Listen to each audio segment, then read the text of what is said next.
Hello दोस्तों, स्वागत है आप सभी का एजुकेशन के 86 में। रुख करते हैं बिहार की तरफ। दोस्तों, चैनल पे नए हैं तो प्लीज़ चैनल को सब्सक्राइब कर लें। हमारा एप्लीकेशन को डाउनलोड कर लीजिएगा, लिंक हमने डिस्क्रिप्शन में दे रखा है। एजुकेशन की 86 सर्च कीजिएगा, आपको प्ले स्टोर पे भी मिल जाएगा। लेकिन दोस्तों, यहाँ पे जो बीपीएससी की चर्चा हो रही है, मैंने कल एक वीडियो बना के आपको अपडेट किया था। उस वीडियो में ये बताया था कि एग्जामिनेशन का ऑफिशियल कैलेंडर आ गया है। अब ये जो ऑफिशियल कैलेंडर आया है, इससे थोड़ा सा विवाद और बढ़ गया है। जी हाँ, क्योंकि बहुत सारी ऐसी परीक्षाएं हैं जो कि अपने आप में ये सवाल उठाती हैं। जैसे कि बीपीएससी टीआरई 2 की बात करूं मैं, यहाँ पे चर्चा हो रही है कि बीपीएससी टीआरई 3 का जो एग्जामिनेशन है वो होगा कब, तो अगस्त महीने में इसका नोटिफिकेशन जारी कर दिया जाएगा, यानी कि एग्जाम लिया जाएगा तीसरे चरण का। लेकिन मेरे अनुसार अगर कहें, क्योंकि देखिए मैं आप लोगों के लिए हमेशा आवाज़ उठाया हूँ और आगे भी उठाता रहूँगा, सरकार के लिए बोलता रहूँगा सरकार से कि जो चीज़ें पहले ख़त्म होनी है उसको ख़त्म किया जाए। यानी कि हमारा कहने का मतलब है कि बीपीएससी टीआरई 2 में जितनी सीटें अभी बचेंगी, चूँकि आपको पता है कि कुल 92,000 लोगों ने यहाँ पर योगदान दिया है। वैकेंसी कितनी थी, तो 1,22,886 है ना, 286 शायद था। तो 1 लाख से भी ऊपर, यानी 1,20,000 से भी ऊपर यहाँ वैकेंसी है। ज्वाइनिंग नियुक्ति कितनी कर रहे हैं लोग, तो ये ध्यान रखिएगा 92,000। तो जो सीटें अभी बच रही हैं, पहले उन सीटों के ऊपर विचार किया जाए और एक सप्लीमेंट्री रिजल्ट देने की चर्चा की जाए। क्योंकि देखिए, सप्लीमेंट्री रिजल्ट के बारे में कोई बात नहीं कर रहा है, लेकिन यहाँ बात करना जरूरी है। क्यों जरूरी है? पहला कारण ये है कि कट ऑफ का हाई जाना। हर एक विषय में कट ऑफ काफ़ी हाई गया है, हाई सिलेक्शंस पे लिए गए हैं। वैसे छात्र जो कि 2-4 नंबर 5 नंबर से रह गए हैं, ऐसा नहीं कि उनके अंदर टैलेंट नहीं है, वो अच्छा शिक्षक है, वो अच्छे शिक्षक बन सकते हैं बिहार के लिए और आगे बढ़ा सकते हैं बिहार के इस कल्चर को लेकर, पढ़ाई के सिस्टम को लेकर। लेकिन उनके साथ बुरा हो जाएगा, क्योंकि बहुत सारे ऐसे स्टूडेंट हैं कि जिनका एज लिमिट जो है वो आखिरी चल रहा है और वो ना तो अगली एसटीईटी 2024 दे सकेंगे और वो ना ही शामिल हो पाएंगे।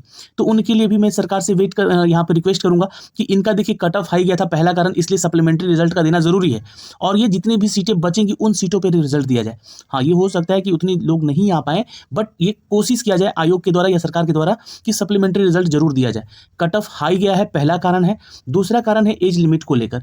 बहुत ऐसे स्टूडेंट होंगे जिनका कि आखिरी उम्र होगा ये परीक्षा में शामिल होने वाला, क्योंकि जैसा कि हम लोगों ने देखा है कि एसटीईटी में यहाँ पे 10 साल का छूट दिया गया तो वैसे शिक्षक शामिल हुए हैं, फिर उसके बाद 4 साल का छूट दिया गया तो वैसे भी शिक्षक शामिल हुए हैं। तो वैसे शिक्षक अगर यहाँ पे पास कर जाते हैं बीपीएससी टीआरई 2 का एग्जाम, तो इनकी ज्वाइनिंग यहाँ पे ले ली जाए। पहली चीज ये एक रिक्वेस्ट है यहाँ से, और ये मांग हम लोग लगातार आपसे यहाँ पे कर रहे हैं, तो इसलिए सप्लीमेंट्री रिजल्ट का देना जरूरी है।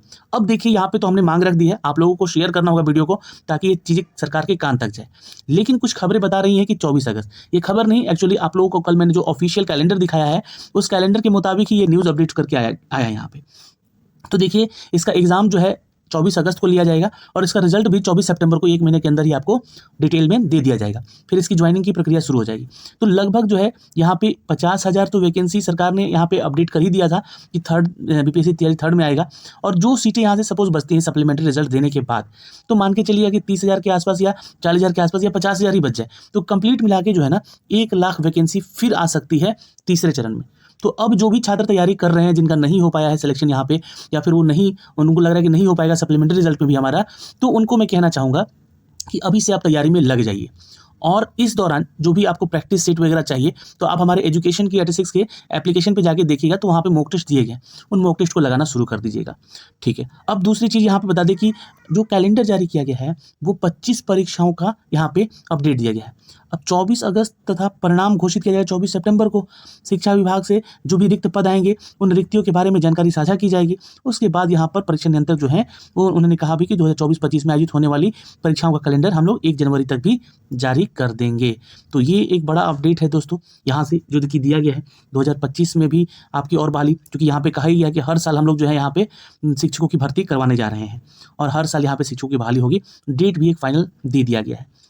चलिए, ये तो मैंने आपको अपडेट दिया इस बहाली को लेकर।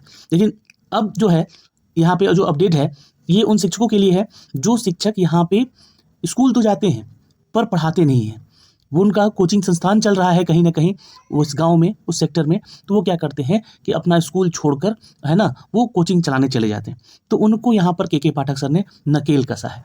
अब ये जो है डीएम साहब का आदेश दिया गया है डीएम साहब को कि आप उन सभी स्कूलों की निगरानी रखें, और ऐसे में कोई भी शिक्षक अपना स्कूल छोड़ के जाता है छुट्टी होने से पहले, उनको वहाँ पे पहले तो निरस्त किया जाए, पहली चीज़। दूसरा चीज़ कि जो लोग टीचिंग कर रहे हैं, मतलब पढ़ा रहे हैं, वो स्कूल के अलावा अगर प्राइवेट कोचिंग चलाते हैं तो भी उनके ऊपर नकेल कसेगा, वो नहीं पढ़ा सकते वैसे में, क्योंकि देखिए ये तो रूल है, ऐसा नहीं है, ये सरकारी नियम है कि आप सरकारी नौकरी में है कहीं आप, तो ध्यान रखिएगा आप कहीं कोई प्राइवेट काम अपने नाम से नहीं कर सकते हैं या फिर अपना बिजनेस नहीं कर सकते, ऐसी चीज़ें हैं, ध्यान में रखिएगा। तो कोचिंग पढ़ाने वाले सरकारी शिक्षकों पर भी ये कार्रवाई होगी। प्रत्येक जिले में ऐसे शिक्षक जो हैं चिन्हित किए जा रहे हैं, और जो आकस्मिक अवकाश के नाम पर लंबी छुट्टियाँ ले रहे हैं, जैसे कि मान लीजिए 10 दिन 15 दिन का छुट्टी लेके चले गए, है ना, और वो गए अपना 10 दिन 15 दिन का कोर्स पढ़ा के वहाँ से कोचिंग से चले आए, तो वहाँ से भी उनको बेनिफिट हो गया, यहाँ से भी बेनिफिट हो गया। तो ऐसे कार्य करने वाले शिक्षकों पर अब नज़र रखी जाएगी। 10% से ज़्यादा अगर यहाँ पर शिक्षकों को एक साथ अवकाश नहीं देने का निर्देश दिया गया है, और कोचिंग से सरकारी शिक्षकों के नहीं पढ़ाने का प्रमाण पत्र भी यहाँ पे आपको देना होगा। शिक्षकों को अवकाश लेने की मनोवृत्ति भी यहाँ पे नियंत्रण की जाएगी। तो ये सारी बातें यहाँ पे लिखी गई हैं, इन सभी चीज़ों पे यहाँ पे चर्चा हुई है, और कोचिंग संस्थानों के ऊपर थोड़ा सा अब तो ध्यान रखा जाएगा कि वैसे शिक्षक तो नहीं जा रहे हैं पढ़ाने जो कि स्कूल के टीचर भी हैं और प्राइवेट कोचिंग संस्था में जाके अपना क्लास दे के चले आ रहे हैं, तो उनके लिए भी ये थोड़ा सा सबक का चीज़ है। क्योंकि देखिए अब सरकार आपको सैलरी दे रही है, अलाउंस दे रही है, इतना हेल्प कर रही है, नौकरियां दे रही हैं, तो आप सरकार के प्रति सजग रहिए, उन बिहार के छात्रों के प्रति सजग रहिए, जो छात्र यहाँ पे आपसे पढ़ने स्कूल जा रहे हैं उनको पढ़ाने में सजग रहिए, ना कि आप लोग जो है छुट्टी मार के प्राइवेट कोचिंग खोल के यहाँ पे अपनी कमाई के बारे में सोचें। अब जब बात यहाँ पे हुई है कि नौकरी की, तो ये ध्यान रखिएगा, एक प्रेस विज्ञप्ति जारी किया गया है शिक्षा विभाग के द्वारा कि सूचित किया जाता है कि शिक्षा विभाग के द्वारा बीपीएससी के विज्ञापन संख्या 27 यानी कि बीपीएससी टीआरई 2 और बीपीएससी टीआरई 1 में जो अभी आप लोग का जो रिजल्ट दिया गया है काउंसलिंग करके, है ना, जो भी आपका सप्लीमेंट्री रिजल्ट के साथ उन्मुखीकरण का कार्य सभी जिलों में किया जा रहा है। काउंसलिंग की प्रक्रिया चल रही है जैसा कि आप सभी जानते हैं, और काउंसलिंग जो है सह-उन्मुखीकरण की अंतिम तिथि दिनांक 8 जनवरी तक ली जाएगी, शाम के 6 बजे तक। तो अब आपको जितने भी लोग हैं, आप लोग सिलेक्टेड लोग हैं या आपका रिजल्ट आया हुआ है, उन सभी को बहुत बहुत शुभकामनाएं हैं, और नए वर्ष की भी बहुत सारी शुभकामनाएं हैं।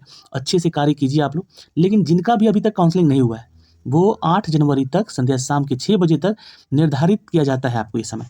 सभी योग्य अभ्यर्थी निर्धारित तिथि के अंदर अपना काउंसलिंग सह उन्मुखीकरण अपने आवंटित जिला में करवा लें।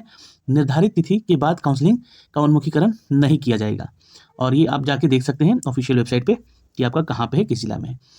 तो ये सारी जानकारियाँ थी दोस्तों यहाँ से जो कि अप टू डेट की गई हैं, लेकिन चर्चा यहाँ पे होनी चाहिए सप्लीमेंट्री रिजल्ट को लेकर। पहली चीज़ मैं यहाँ से रिक्वेस्ट कर रहा हूँ सरकार से कि ये आयोग से भी कि ये क्यों करनी चाहिए, क्योंकि सप्लीमेंट्री रिजल्ट आएगा तो बचे हुए सीटों पे वैसे अभ्यर्थियों का भी सिलेक्शन हो पाएगा जिनका कि 2-4 नंबर या 5 नंबर से उनका रिजल्ट रुक गया होगा, और वो भी एक योग्य शिक्षक हैं जो कि इस परीक्षा को पास करके शिक्षक बनने जा रहे थे।